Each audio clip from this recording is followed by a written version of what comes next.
Here are all of the cards that are relevant to the base game of Onirim. You've got 4 different colours: the aquarium, the observatory, the library, and the garden. Each location has some doors, and the objective of the game is to find all 8 of the doors. There's 2 in each colour. Also in each colour, there are 3 different types of cards. Sun and Moon cards are generic with no special actions. However, key cards can be used to get rid of bad nightmare cards, or to obtain doors in some situations. The only difference between the colours is the number of each colour that's in the deck. I've set up a small situation to teach you the rules with the remaining deck. At the start of the game, you draw a hand of 5 cards that can only include location cards, that is, the suns, moons, and keys. So I have to put this nightmare card over here. That's called the limbo pile, and it would get shuffled back into the deck. I need to replenish my hand up to 5 cards since I had a nightmare card. I would normally shuffle this in, let's just discard it for now. Your turn consists of playing a card into a line of locations here that go along your playing surface. You play a card like this, and the only real rule is that it cannot have the same symbol as the card before it. Once you've played a card, you need to take any actions that it has, and then replenish your hand. Sometimes you can replenish your hand with a nightmare card or a door card, in which case you need to do something else, and I'll show you all of those. Now, the point of playing cards is if you get 3 in a row of the same colour, of course they can't have the same symbol in a row, you then earn a door card. You'll see I've got 2 extra reds, so I'll play this one first, and then I'll play the other one. That lets me earn a door. Normally you'd be searching through the deck to find this door. I've just put it aside for easiness. Now let's say I'm going to look for some blue cards. So here I've drawn a nightmare card. When you draw a nightmare card, you need to get rid of it in one of 4 ways. Firstly, you can discard a key card of any colour, which would allow you to discard your nightmare. You can discard your entire hand, and then draw a new hand of 5 cards in a similar way that you did at the beginning of the game. You can also have a look at the top 5 cards of the deck and discard any of them that aren't dreams or doors. Dreams or doors would get shuffled back in. Finally, you can discard or put into the limbo pile one of the doors that you've earned. Of course, this puts you further away from winning the game. I'm going to get rid of this with a blue key card, so that goes over there discarded. And then I replenish my hand. I've come across a door card now. One of the other actions of keys is to allow you to claim doors. So I've come across this door card, and I can then earn it by discarding that key.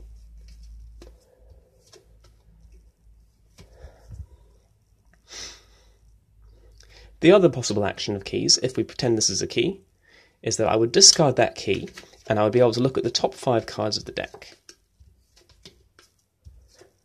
I need to discard one, and rearrange the others in any order that I'd like. That allows me to know what's coming up and make better decisions. So those are all of the basic rules you need to play a game of Onirim. You'll keep doing that until you get 8 doors. I'm going to show you a run-through of a game now. Okay, now we're ready to have a run-through of the game to finish learning the rules and start seeing how the strategy works. I'll get my first hand. 2 keys. Okay, I love starting with keys because it gives you so much flexibility. I'm going to get rid of one of my keys to have a look at a prophecy to begin with. There we go. The key lets me discard one of these nightmares, so I've averted one of them already. And I see I've also got a green door and a green key. So if I place the green key first, I can then earn that door straight away. After that, there's going to be some more green cards, and then a blue key. So I think I'll aim for reds after that door. So we'll pick up the key after the door, and we'll see how that goes. Oh, I've already got a green key, actually. Oh well. So I replenish my hand. There's nothing in the limbo pile, so I just play again. I think I'll play some reds. Oh, now I've picked up that door. Of course we knew it was coming. I discard a key. It has to be green, and that lets me earn the door. So that's 1 door, and we draw 2 more cards. At this point, I think I'll take a risk. I don't know what the top card is, because we've gone through those 5 cards. But I'll just hope it's not a nightmare card. Okay, so it was a red door. I can't earn that, because these keys aren't the correct colour, so it goes into the limbo pile, and gets replaced with this. Fine. That's the end of the turn, so I need to shuffle it in. What I do is I sort of slot it somewhere in the middle, and then you can just give the pack a brief shuffle, because all you're trying to do, really, is lose the card in the pack.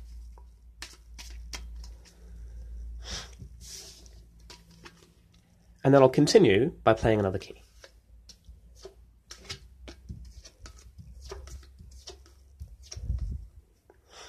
So this isn't exactly what I want, because I'm really looking for a red card that isn't a moon, and the only one that's come up is this one. So I think I'll grab myself that key, and then I'll make a door come up so I can shuffle again. So I've got this key. I'll discard green because I have a green, and now I get to shuffle. That goes into my hand. And the point of shuffling was just to make sure that when I use my next key, it's going to increase the chances that I'm going to get the red card that I want, which is a red key or a red sun. Let's use the blue key, just because I've already got 3 brown cards that I could use.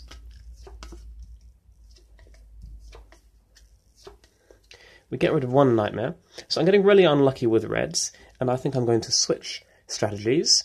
I'm going to get these brown ones and then these blue ones. We want to start with the the brown sun, because I noticed the first of those cards is going to be a sun. So brown sun, brown moon, brown key. Okay, and now I've earned myself a brown door, so I look through the deck for it.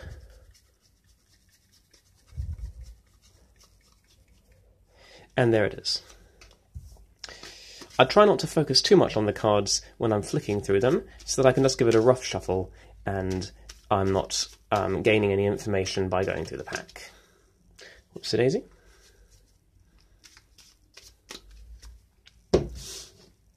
So now that I've got that, we'll continue with getting these blue cards. So blue sun, there's a door, blue moon, there's a nightmare card, which is a real pity, because I'm about to complete a door and I don't have any keys. My 2 options, as I see it, are to discard my hand or have a look at the top 5 cards and discard them. I think I'll do that. So 1, 2, 3, 4, 5 cards. There's no dreams or doors in there, so they all get discarded. But importantly, I get to continue, and I get to earn the next blue door. So we look through the deck to find that one.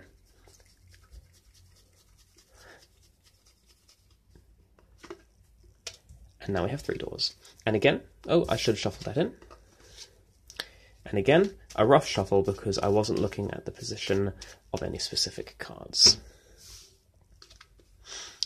What's next? The only card I can play is this green one, so I suppose I'll put it down. Now we've got some options. We've got 2 browns and no greens left, so I should probably go for those. And it's a nightmare card. I'm going to discard because I don't have any keys.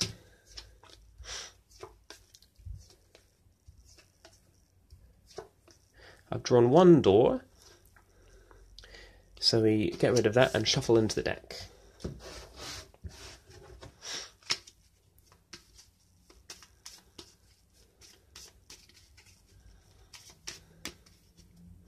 So now that I've got a few keys back, I'm going to use the blue key, again because I've got 3 red cards that I could use to earn a red door. So we'll use that blue key for a prophecy. 2 nightmare cards, I'll have to get rid of 1. And then I'm going to have the cards arranged like this, with the nightmare in last place. Is that wise? no, I think I will put the nightmare on top, and no, sorry, second,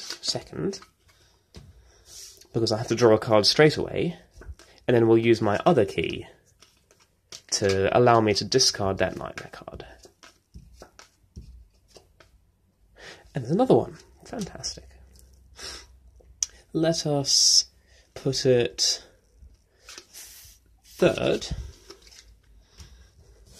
because I'll draw one card, play one card and draw a card, and play another card. So now when I run into this nightmare and discard my hand, I'm going to be fairly close to finishing off a red door. And look at that, I picked up a red moon, allowing me to get a red door.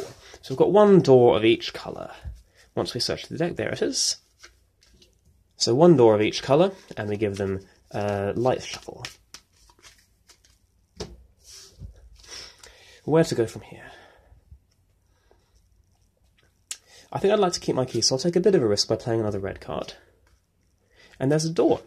So I'll discard that key to get that door. So I've got both of the red doors now, and we need to replenish the hand.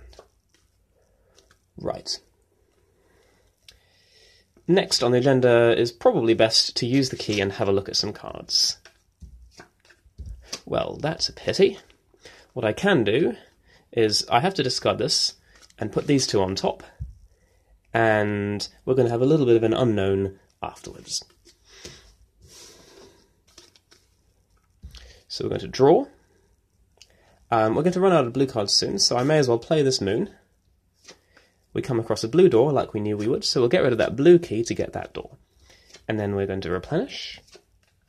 Lots of doors in a row. A nightmare card. How did I plan to get rid of this? I think I'll just discard my hand.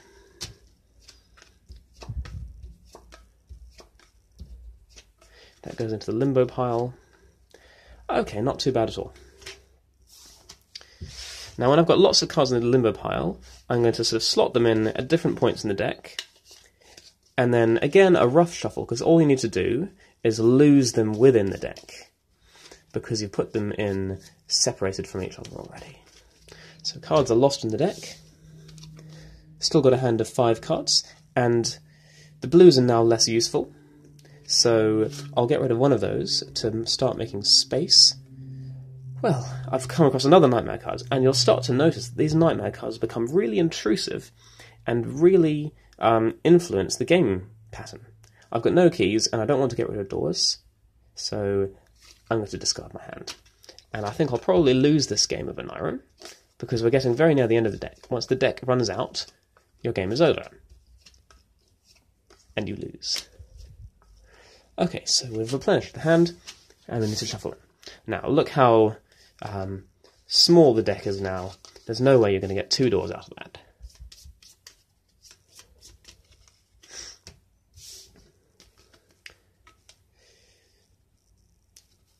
I think we'll play some brown cards. Let's move this over. But I don't think it's going to be lucky. Well, there you go. Okay. Well, I did come across a brown door, but then I came across a nightmare card, which is currently in my hand. And can I think of a way to get rid of it? Not really. And then we'd shuffle this into the deck, but it's going to come up in our hand, so this will be our hand. Once I limbo this green door, there's no more cards left, and that means I lose. So, 2 doors in most of the colours apart from this green door, so really close. This is the way a lot of games of Onirim tend to go. You get very close to your doors, but the nightmare cards tend to scupper you. I suspect that as I get better, I'll find that most of the strategy is about how you control nightmare cards and get rid of them using keys, or perhaps even discarding doors might be a more efficient method to get rid of nightmares. That's what we're going to explore in the next couple of run-throughs.